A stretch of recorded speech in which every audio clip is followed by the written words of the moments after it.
Good evening, I'm Jason Vio. Katarina is away this week. Here's what's making news right now. We feel that this is well beyond horrible. You can't trust Chris Holt to fight for the hospital at Queen's Park since he's never supported it from the beginning. It's amazing that he keeps on bringing up the fact that I'm going to kill this hospital. How many times do I have to say it? Quit using it as a wedge issue in our community. Thanks for joining us. Despite promises to improve the long-term care sector after thousands died from COVID-19, barely a fraction of homes in Ontario have received a proactive inspection. It comes at a time when new long-term care rules allow people to be temporarily moved into homes not of their choosing. The CBC Windsor's Jennifer Lagrassa has that story. If you or someone you know is moving into a long-term care home in Ontario, chances are it hasn't recently had a thorough inspection. We're investing $20 million to hire just under 200 new inspection staff by the fall of 2022. That was nearly 1 year ago. After thousands of long-term care residents died from COVID-19, the provincial government vowed to improve the sector. Along with inspection staff, it also promised proactive inspections, one per home. So where are we at now? The government says that it's hired 104 of the 193 inspectors that it promised. And to date, the government says that it's done 58 proactive inspections. That's of the total 627 long-term care homes in Ontario. Advocates say that the government needs to do better. Something is going wrong, isn't it, if they've hired 100 more inspectors and yet nothing has changed? We believe that these inspections are critical to the care that the elderly receives. When you speak about a business or businesses whose priority is profit, you have to have some way to ensure that they are delivering the care that they tell people they're going to be delivering. In Windsor, Essex, only 2 of 19 nursing homes have had a proactive inspection in at least 3 years. A proactive inspection, according to the government, identifies issues and problems to improve resident care. Regency Park in Windsor was one of the homes that received a proactive inspection this year. Publicly available reports show that it faced a thorough assessment that looked at everything from meals to pain management and abuse and neglect prevention. In an email, the Ministry of Long-Term Care says it's working towards completing one proactive inspection per home annually. It says it takes the safety and well-being of long-term care residents seriously, but that proactive inspections aren't the only ones it carries out. And there are others. There's a critical incident and a complaints inspection, but advocates say that those aren't as thorough as a proactive one. Jennifer Lagrassa, CBC News, Windsor. We're a few weeks away from Election Day, and some of the people who want to be Windsor's next mayor challenged each other's ideas this morning. It's the first debate of the campaign hosted by the Chamber of Commerce, and as the CBC's Dale Molnar tells us, 2 candidates exchanged jabs over their political records. The 4 candidates weighed in on homelessness and housing, the new hospital, economic development, downtown revitalization, transit, and Windsor's future in the EV revolution. Drew Dilkins and Chris Holt did most of the sparring. The city of Windsor holds the national record, #1 in Canada for getting people from homelessness into housing. My opponent highlighted the fact that we're number 1. That moving people into housing. But what he doesn't mention is the recidivism. The fact that after 6 months in housing, those people just end up back on the streets. Candidate Benjamin Danilek also addressed homelessness. You know, one of the major things fueling this is the ODSP level, and I understand this is not exactly controlled by the municipality. $13.50 a month is not enough. That'll barely pay for someone's rent, let alone anything else. And we're seeing a lot of landlords that are evicting tenants to raise the rent. While candidate Matthew Giancola shared thoughts on the downtown core. City Council has approved a safe consumption site in the downtown core. I feel that this will concentrate the substance users into one area, and I feel that we need to actually disperse users across the city. And the gloves came off several times between Holt and Dilkins. You can't trust Chris Holt to fight for the hospital at Queen's Park since he's never supported it from the beginning. Chris Holt, if he gets his way, will set this community back at least 5 to 10 years. I am not going to close this hospital. I am moving forward. I will be the 800-pound gorilla in Queen's Park fighting for this. And on transit, Chris Holt criticized Dilkens for shutting bus service during the pandemic and delaying the transit master plan. He called investment in the next step of our public transportation master plan the worst business decision he's ever heard of. He said that because residents can access anything they want as long as they have cars, as long as they can afford $2 a liter of fuel. This is the kind of transportation basket that my opponent has put all his eggs into. He doesn't care about transit. But Dilkens said spending money on the transit master plan was not wise during the pandemic. My opponent said one of the first things he'd do if elected mayor was fully implement the transit master plan, which included the construction of a brand new garage. And he was asked, what's the cost of that garage? And he says, I don't know, but I'm committed to delivering it. Well, folks, the Garage Mahal is $300 million, $3,000 per household to build a garage that will not improve service for one single resident in the city of Windsor. But after fact-checking Dilkens, CBC News has learned that there is no substantive report backing up the $300 million price tag. Dilkens' campaign team was also not able to answer questions about the figure when asked this afternoon. Voting day is October 24th. Advanced polling begins next Wednesday. Dale Molnar, CBC News, Windsor. Tropical storm Ian is once again a hurricane now over the Atlantic and looks poised to strike South Carolina tomorrow. In Florida today, rescuers worked to reach thousands of people trapped in Ian's wake, and destruction is pretty widespread. The CBC's Paul Hunter reports from Punta Gorda, one of the worst hit places.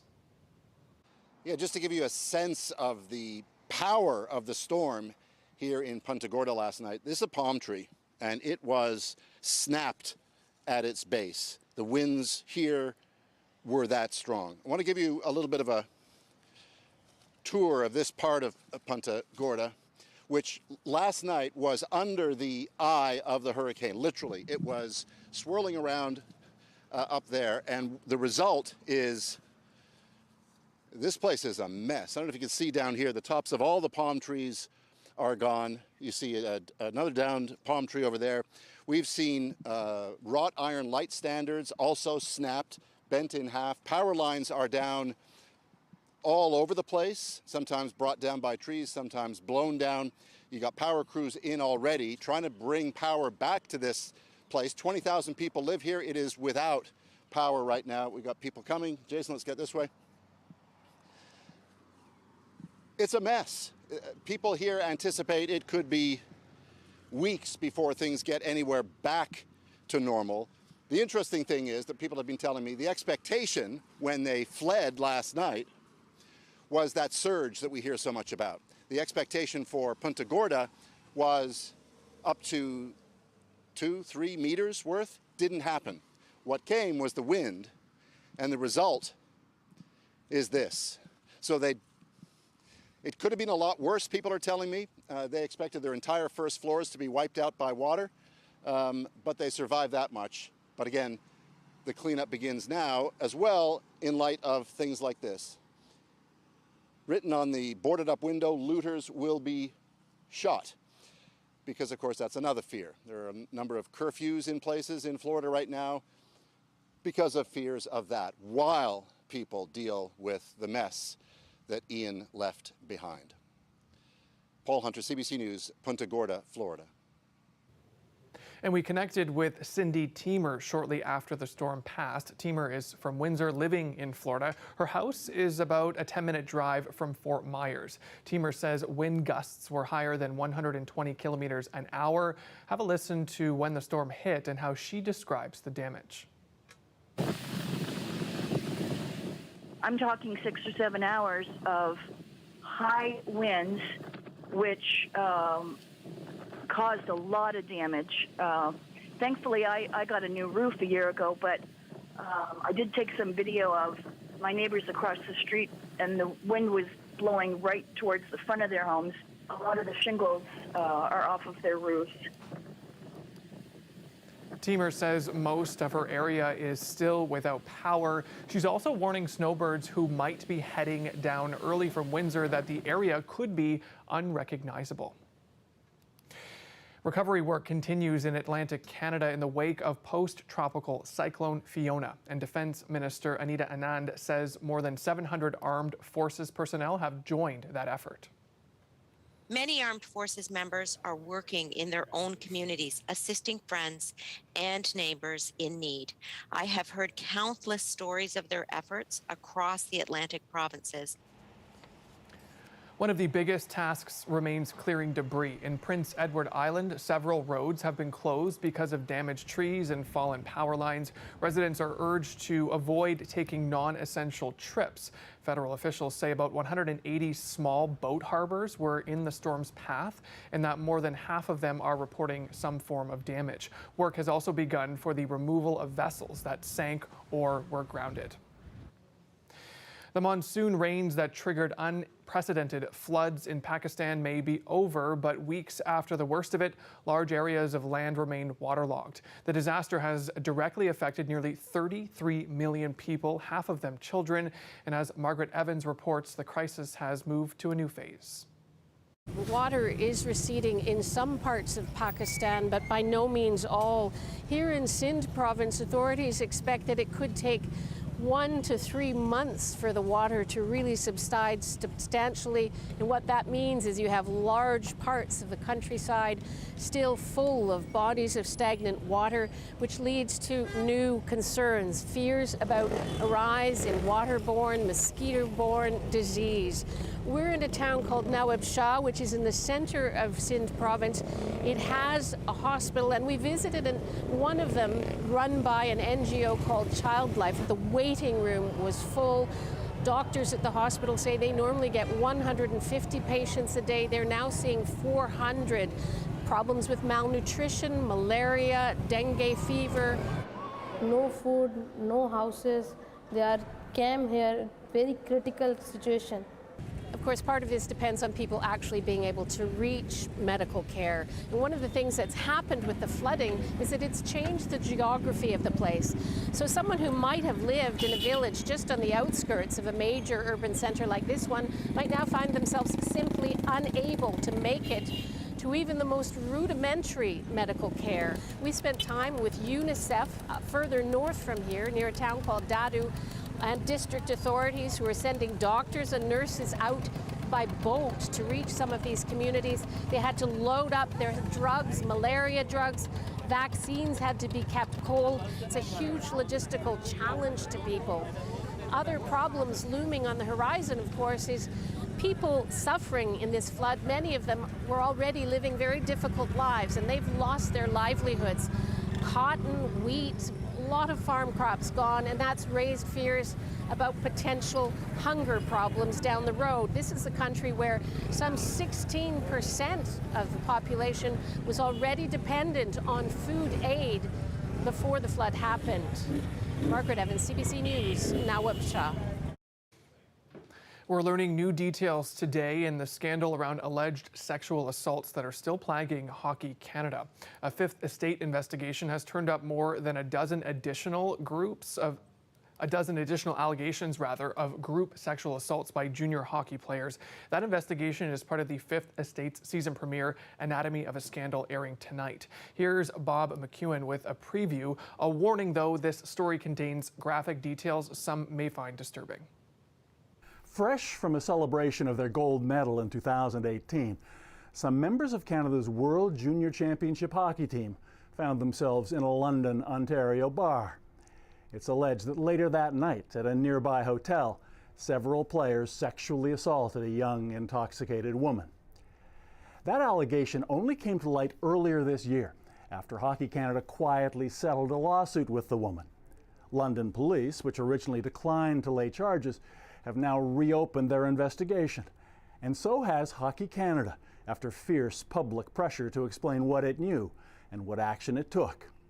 Now, the Fifth Estate has learned that the incident in London is one of at least 15 occasions since 1989 when Canadian police have investigated allegations of junior hockey players engaging in group sexual assault. Ultimately, just a single player was ever convicted. Hockey Canada and the CHL have known for decades that there is alleged gang sexual assault in hockey towns right across this country. Sports journalist Laura Robinson first wrote about the issue 24 years ago. She says Hockey Canada has a cultural problem that promotes sexual violence, and what's alleged to have happened in London shows how little that's changed. It follows a script that's been going on for decades. In an email to the Fifth Estate, Hockey Canada says it moved quickly to alert police when it learned of the 2018 incident, as it insists it always has.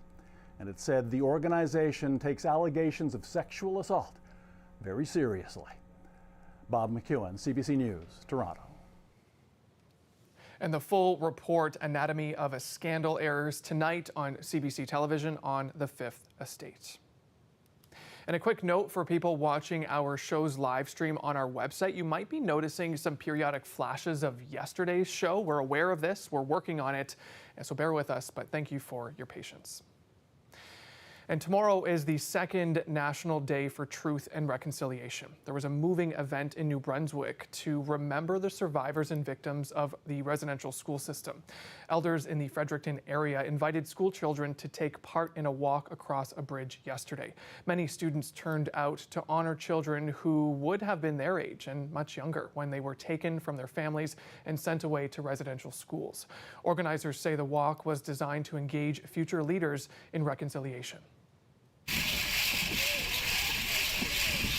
As soon as I heard those jingles come, because jingles, as you know, are healing, and so as soon as I heard them come, you can't help but be emotional. I went to the mayor's office and asked for help. Is it okay? What do I need to do to get permission to use the bridge as a healing walk bridge? I wanted the bridge to be a symbol, and let's do it over Wolastoq. Let's our children come and be the leaders of that. Because I really wanted to fill up the bridge. If I could have, we could have went all the way around to the Westmoreland if we could have, next year maybe. I wanted it to be witnessed, because that's how reconciliation happens, is when we have witnesses. If it's just us Indigenous people doing it for ourselves, by ourselves, then it's not reconciliation, is it? So that's why I wanted to make it as public as possible and use the bridge as that symbol of bridging the gap of misunderstanding.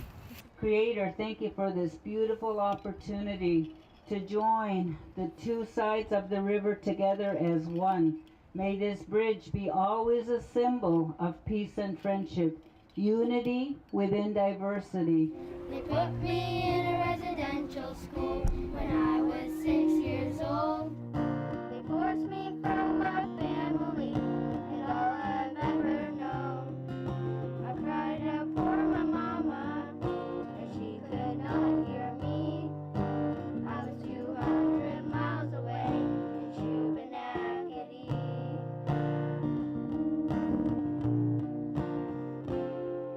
They tried to break my spirit. I wouldn't let them see me cry. They held my head under the water until I almost died. I can still hear screaming deep inside of me, and I will always bear the scars of Shubenacadie. Niklas Pamefin was is it still a scamil? Niklas Pamefin was is it still a scamil? It's for the children who didn't make it home. Because I'm elder in residence at the Chief Harold Sapp Memorial Elementary School, and so that was so powerful, is to see them, and I can't wait to go back to the school this afternoon and go room to room, and I'll be doing a pipe ceremony, blessing their feet and thanking them for what they did today.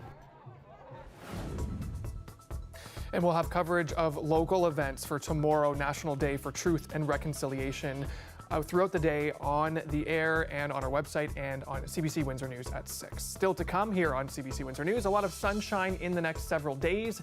Your full weather forecast is coming up next.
Kingsville found its way into a favorite game show, part of an answer on Jeopardy last night. Naturalist 1600. Jack Miner, a pioneer of doing this to track birds, began a tradition of adding Bible verses to create flying missionaries. The question, what is banding? I'm sure we all got that right last night.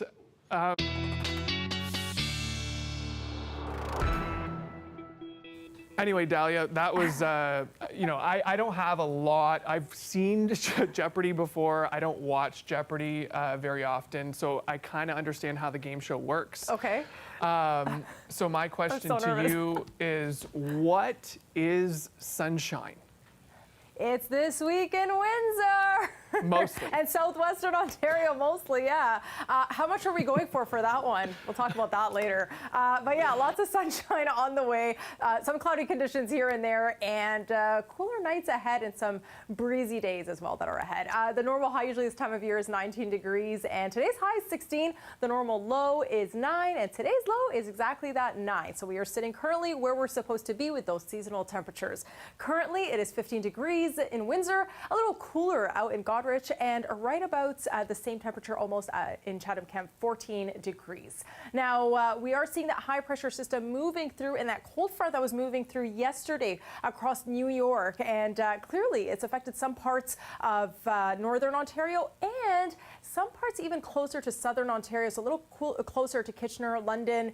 So if you have any plants out there tonight, definitely keep an eye on them. If it's something that you can bring indoors, bring it in, because it could be quite deadly and damaging for the plants. The high pressure system that we have is sticking around for quite a bit. That's what's giving us this clear skies and those sunny conditions, except for as we head into Friday evening, overnight into Saturday, that's when we get those cloudy conditions. So if you have any plans outdoors, well, just keep that in mind that Saturday is going to be a bit of a cloudy one.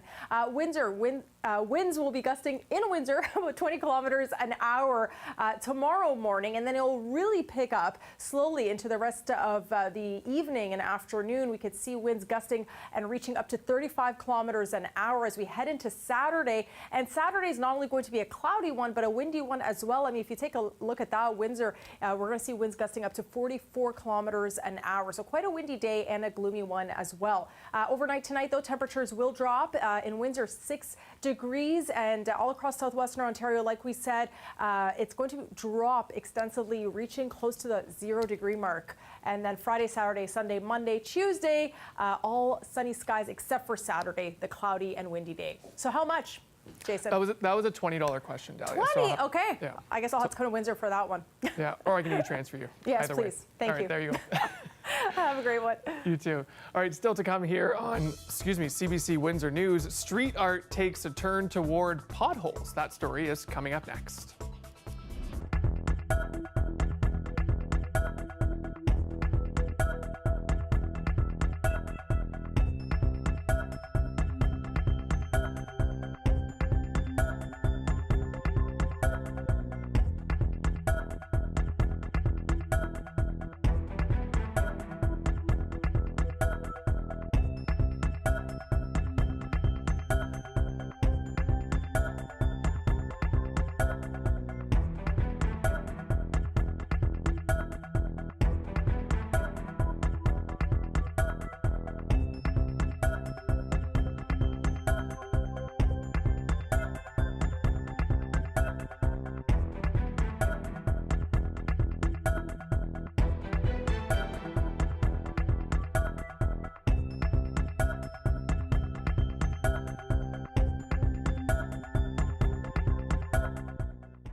Home.